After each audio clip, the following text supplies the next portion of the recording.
Nous sommes le jeudi 4 décembre 2014. Bonjour, bonsoir à tous. Bienvenue dans ce journal, Pulsation, l'essentiel de l'actualité de la journée. La commission consultative présidentielle chargée de faire une proposition de sortie de crise poursuit ses rencontres après les parlementaires mercredi.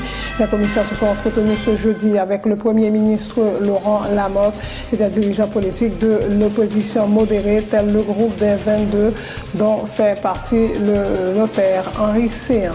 Le consortium national des partis politiques haïtiens proches du pouvoir condamne l'attitude des militants antigouvernementaux qui avaient hué mardi soir l'ambassadeur des États-Unis à Port-au-Prince, Anne-Pamela White, en marge d'une rencontre avec des responsables de partis de l'opposition. Ferdinand Chéri parle de comportement antidémocratique et inacceptable. Le directoire du parti politique Confiance confirme avoir exclu de l'organisation le ministre de la Communication, Roudier Rivaux, dont les prises de position et les déclarations publiques, je cite, constituent une menace pour le parti. Roudier Rivaux, jusque-là secrétaire général de Confiance, a récemment traité de cafard les dirigeants de l'opposition. Le ministre de l'Intérieur et des collectivités territoriales, Réginald Delva, dément les accusations de son ex-conseiller Robert Thomas, selon lesquelles le gouvernement aurait mis sur écoute des dirigeants politiques et des parlementaires de l'opposition. Réginald Delva annonce qu'il va porter plainte contre Robert Thomas, soulignant que les écoutes téléphoniques sont illégales.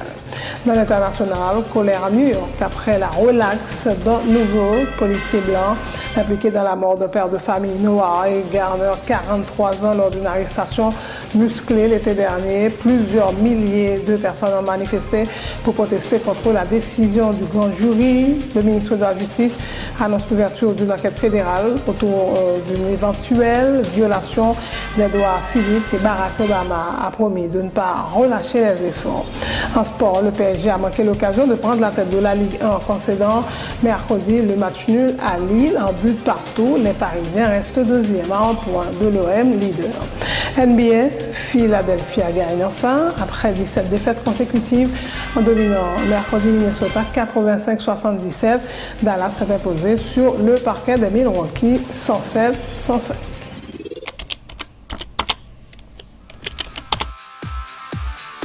Bienvenue dans cette édition d'Information Pulsation, l'essentiel de l'actualité de la journée. Merci de votre fidélité. Bienvenue dans ce premier numéro de Pulsation Week-end.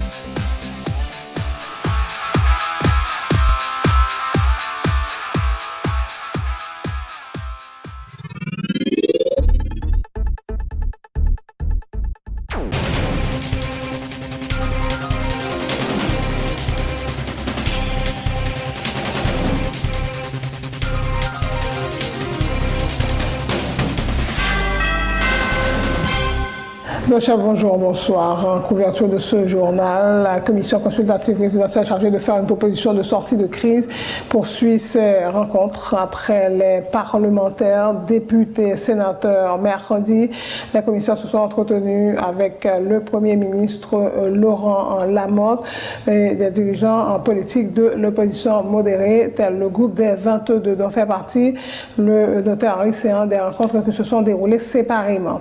Le directeur exécutif de l'initiative de la société civile, Ronnie Desroches, appelle la commission à faire des recommandations qui favorisent la création d'un climat propice à la tenue des prochaines élections. Il se prononce également pour des négociations directes entre les protagonistes. J'espère que le président après prend une décision rapide parce que le temps n'a pas avancé et il y a très peu de temps avant le 12 janvier. Bien, nous espérons qu'il y a venu avec de bonnes recommandations, des recommandations qui adressent, n'est-ce pas, crise sérieusement. Et ça nous souhaitait surtout, c'est que il n'y a pas considéré la formation de cette commission consultative comme un substitut aux négociations. Parce que d'après nous-mêmes, négociation avec l'opposition, il faut le faire quand même, parce que si pas un site attendait ça, nous pas gagner vraiment un climat qui permet de bonnes élections et qui permet un apaisement dans le pays. Vous pensez que ça va être fait après la formation de la commission, mais qu'on y a ces internationales là, l'ambassade américaine qui a parlé avec l'opposition? Bon, si l'ambassade américaine est capable de parler avec l'opposition, pour qui sa président n'est pas capable de parler avec eux. Et nous souhaitons que Chita attendait ça pour le fait, mais à partir d'un agenda consensuel qui est établi par les deux parties. Donc nous pensons qu'il faut que le président fait vite, que les Chita avec l'opposition, pour le capable de trouver un compromis. Et parce que en dehors d'un compromis, nous ne croyons pas qu'il y a une solution qui est capable de joindre dans la crise. Société civile elle-même, c'est à proposer une réponse à la solidarité dans rapport aux commissions, sur le gouvernement, n'est pas M. Lamont, mais bon, nous-mêmes, comme nous pas des acteurs directement politiques, nous pas gagnons opinion arrêtée sur est-ce que le Premier ministre doit aller ou arrêter, etc. Nous laissons ça aux partis politiques pour y demander ça. Mais ça nous capable de dire qu'il y a des changements qui sont capables d'aider à créer un climat d'apaisement et un climat, un environnement électoral qui est... Pardon? Non, nous ne pouvons pas faire personnalité, je dis. Le consortium national des partis politiques haïtiens condamne l'attitude des militants anti-gouvernementaux qui avaient hué mardi soir l'ambassadeur des États-Unis à Port-au-Prince, Anne Pamela White, en marge d'une rencontre locale de la fusion avec des responsables de partis de l'opposition autour de la crise.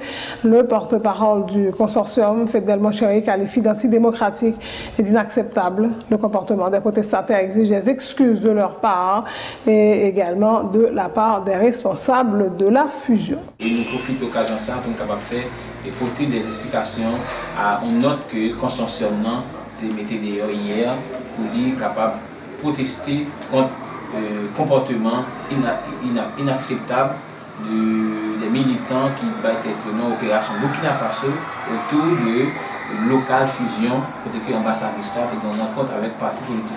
Donc pour nous-mêmes dans l'ensemble que la rencontre a bien déroulée, mais les acteurs de ça dit dans la presse, dans la télé, notre protestation que Mathieu a fait, nous estimons qu'il y a un très très mauvais traitement qui fait parce que la radio a annoncé que les roches qui rouillent n'était pas vigilance la police, c'est qu'il y a des gens qui frappent, des gens qui campent. Donc nous-mêmes nous disons que de pareils comportements, c'est inacceptable, de pareilles choses, c'est la de concevoir une société qui a fait promotion pour la démocratie et des gens qui va être non, qui besoin de pouvoir, qui besoin de diriger le pays ça. Voilà, mais qui comportement qui a pris. Donc, au niveau de réponse paysan, de concert avec le consortium, nous dit que ça n'est pas acceptable, ça n'est pas abordable. Consortium, toute entité, protester contre ça et demander que les gens qui commettent action, ça, pour que yo même tout, ils prennent des excuses, ils excuser auprès de l'ambassade là, et spécialement responsable parti côté que rencontre est fait. On va penser que au plus réaliste que le roi, dans la mesure où notre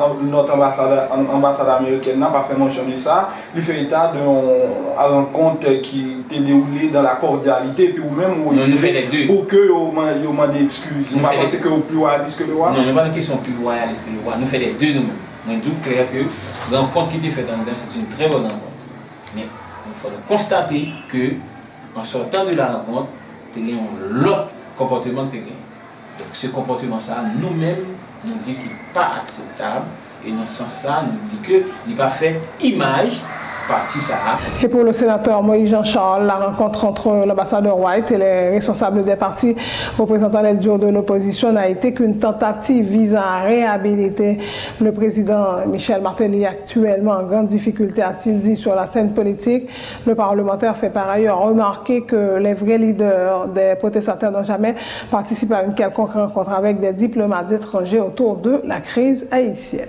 Rencontre qui t'a faite, soit l'ambassade américaine, t'as convoqué moun ou bien invité moun parti politique, n'a tout dit au clair. Je dis force de frappe yo. Wali, moun qui te prend initiative, qui dit c'est trop à toi, nous pourquoi jamais participer dans la rencontre avec blanc sur question ça. Yo met pas avec n'importe qui veut, mais le fait que vrai moun qui concerne yo pourquoi jamais participer dans la rencontre avec personne monde. Alors, ce que ce parti politique a pas symbolisé nous. Demandez n'importe qui là, est-ce que le parti politique a symbolisé? Non. Non. Il n'a pas symbolisé. Qui donc? Il a besoin de protéger Martelly. Même si on a passé par représentant de l'Église catholique pour faire soi-disant accord El Rancholan, ils ont estimé que ça brûle l'huile, qu'on est revenu sur l'autre forme. eh bien, nous avons tout informé l'ambassade américaine. Non seulement l'ambassade américaine, mais tout l'autre pays qui est à côté de lui, pour nous dire, nous n'y parlé avec eux, ce n'est pas eux qui symbolisent force de frappe là. Force de frappe là, là, nous-mêmes, nous avons fait un travail terrain, nous avons fait un travail politique là, et nous avons préparé tout ça qui demandait pour nous préparer, dans le cadre de série de batailles, nous avons placé là. Qui donc, ils ont estimé que Martelly est en difficulté, mais ils ont besoin de protéger Martelly, et qu'on est revenu avec une solution façade pour trouver nous.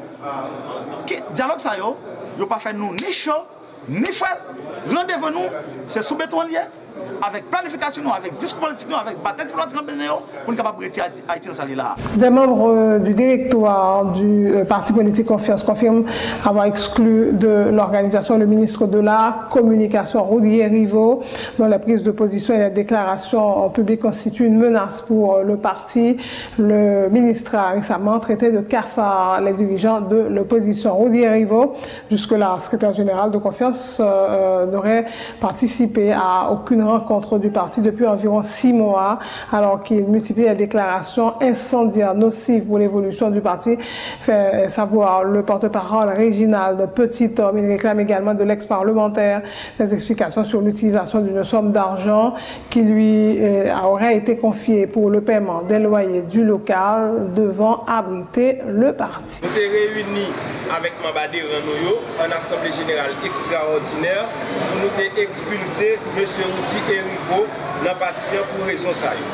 Première raison fondamentale là, M. Roudier Rivaux l'a abandonné possible.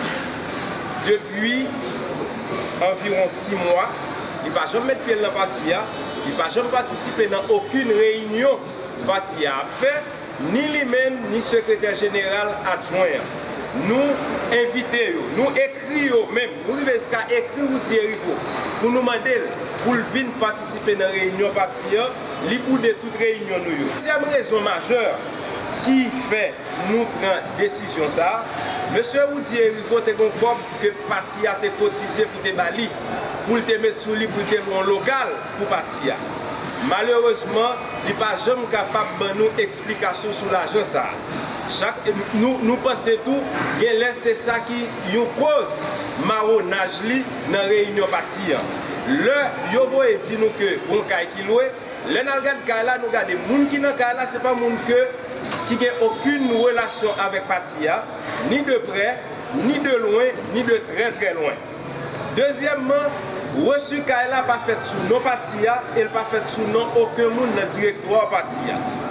Troisième raison fondamentale qui fait nous mettre monsieur dehors, monsieur Rivaux, depuis que nous nommé ministre dans nos partis, dans le ministère de la Communication, et par rapport avec déclaration incendiaire que la PD fait dans la presse, l'IVIN mettait en danger vie militant, parti politique Confiance.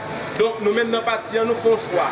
Entre les gens qui mourent déjà politiquement, qui peuvent enterrer, et avec un parti politique qui c'est un outil national qui l'a pour capable et bien participer dans le développement pays. Nous sommes à l'écoute de la population, mais la population n'est pas sur écoute. C'est ce qu'a indiqué ce jeudi le ministre de l'Intérieur et des collectivités territoriales, Réginald Delva, en réponse aux accusations de son ex-conseiller Robert Thomas, relayé notamment par le sénateur Steven Irvinson Benoît, mais à quiconque défi de prouver que la primature, le ministère de l'Intérieur sont en train d'espionner. Les opposants, Réginald Delva annonce qu'il va porter plainte contre Robert Thomas. Le ministre de l'Intérieur rappelle que les écoutes téléphoniques sont illégales et affirme que le gouvernement ne dispose pas de technologie pour le faire sans l'aide des compagnies de téléphonie qui, a-t-il dit, ont démenti formellement de s'adonner à de telles pratiques. Le ministère intérieur, tout gouvernement, administration Martelly Lamotte là, nous sommes à l'écoute de la population, mais la population pas sur écoute.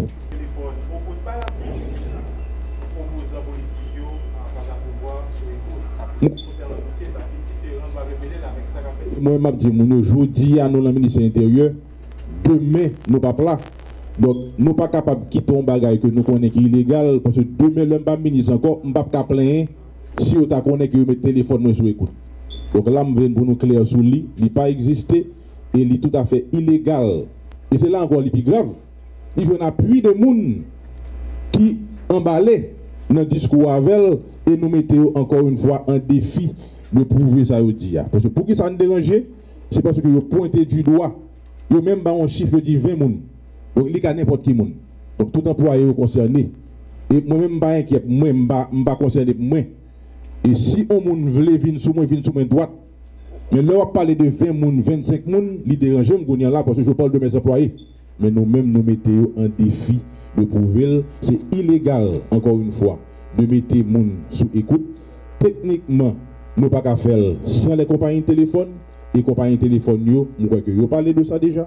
Nous dit que vous ne pouvons pas faire. D'ailleurs, l'autre jour, je des déclarations et sénateurs sous Vision 2000, il était sous écoute, tout le monde attendait. Donc Vision 2000 mettait sous écoute, le monde entier attendait. Donc nous avons défini ça sous écoute là.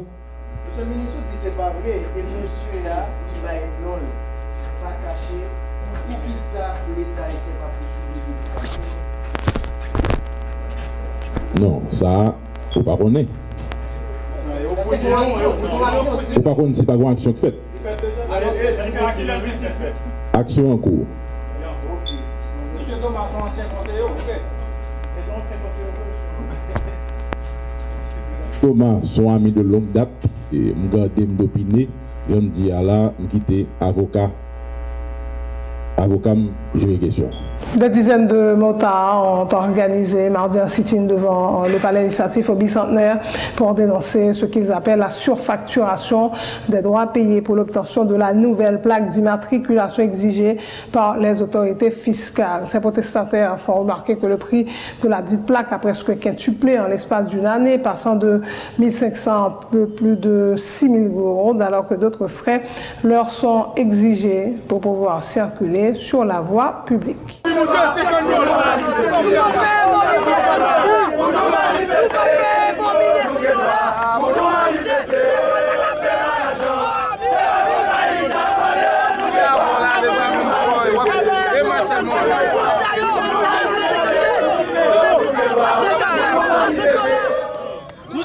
une plaque photo 1122 gouttes.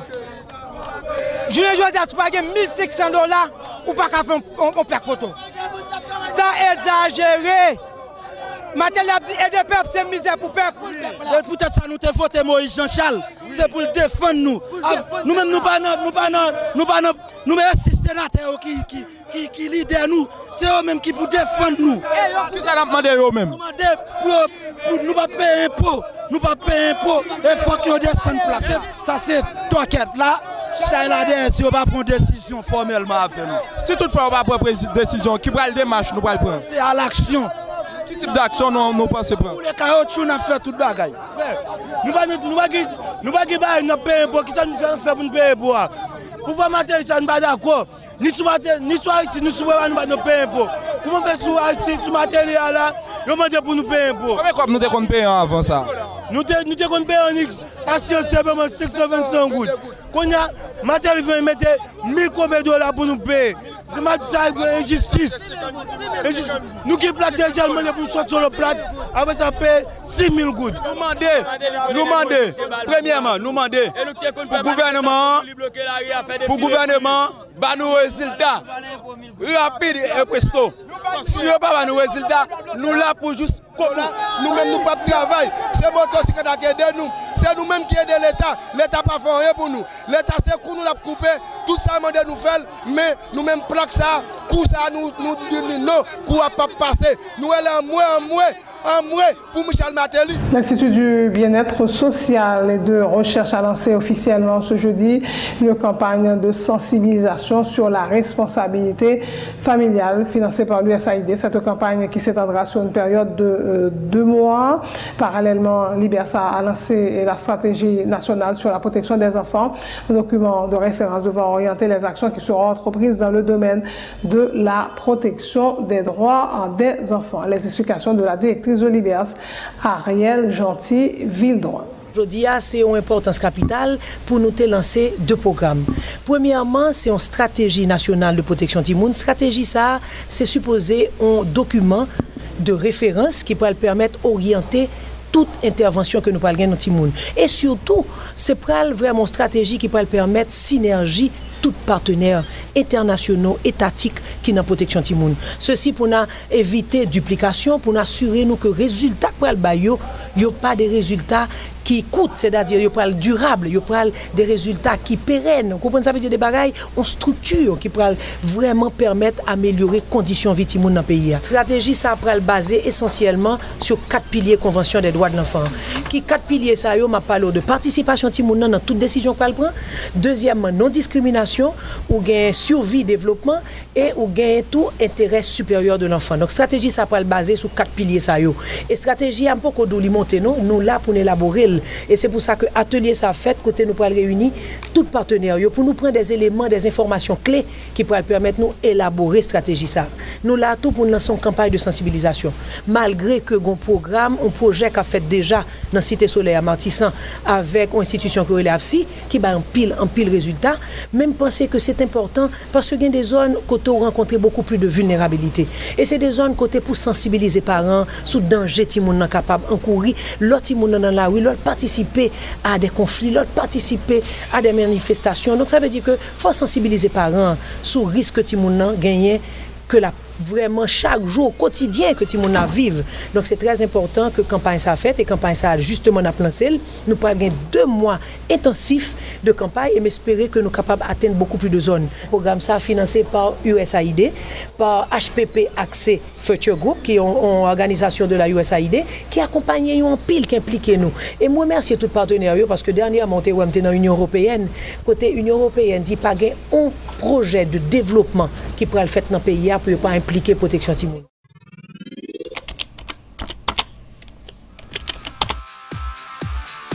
Bienvenue dans cette édition d'information Pulsation, l'essentiel de l'actualité de la journée. Merci de votre fidélité. Bienvenue dans ce premier numéro de Pulsation Week-end.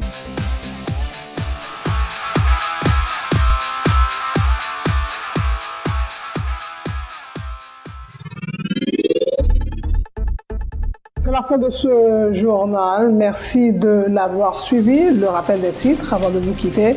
La commission consultative présidentielle chargée de faire une proposition de sortie de crise poursuit ses rencontres. Après les parlementaires, mercredi, les commissaires se sont entretenus ce jeudi avec le Premier ministre Laurent Lamothe et des dirigeants politiques de l'opposition modérée, tel le groupe des 22 dont fait partie le notaire Jean-Henri Seyant.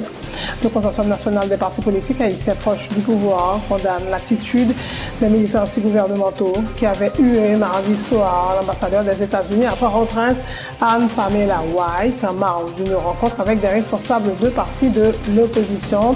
Frédéric Montchéry parle de comportement antidémocratique et inacceptable. Le directeur du parti politique Confiance confirme avoir exclu de l'organisation le ministre de la Communication, Woody Erivo, dont les prises de position et les déclarations publiques constituent une menace pour le parti. Woody Erivo, jusque-là secrétaire général de Confiance, a récemment traité de cafard les dirigeants de l'opposition. Le ministre de l'Intérieur et des collectivités territoriales, Réginald Delva, dément les accusations de son ex-conseiller Robert Thomas, selon lesquelles le gouvernement aurait mis sur écoute des dirigeants politiques et des parlementaires de l'opposition. Réginald Delva annonce qu'il va porter plainte contre Robert Thomas, soulignant que les écoutes téléphoniques sont illégales. Colère à New York après la relâche d'un nouveau policier blanc impliqué dans la mort d'un père de famille noir, Eric Garner, 43 ans, lors d'une arrestation musclée l'été dernier. Plusieurs milliers de personnes ont manifesté pour protester contre la décision du grand jury. Le ministre de la Justice annonce l'ouverture d'une enquête fédérale autour d'une éventuelle violation des droits civiques et Barack Obama, le président américain, a promis de ne pas relâcher les efforts. Le Paris Saint-Germain a manqué l'occasion de prendre la tête de la Ligue 1 en concédant le match nul à Lille, en but partout. Mercredi, les Parisiens restent deuxième à un point du leader, l'Olympique de Marseille. NBA, Philadelphie a gagné enfin après 17 défaites consécutives en dominant mercredi Minnesota 85-77. Dallas s'est imposé sur le parquet des Milwaukee Bucks 107-105. Merci d'avoir suivi ce journal. Passez de bons moments en compagnie de Télé Pluriel.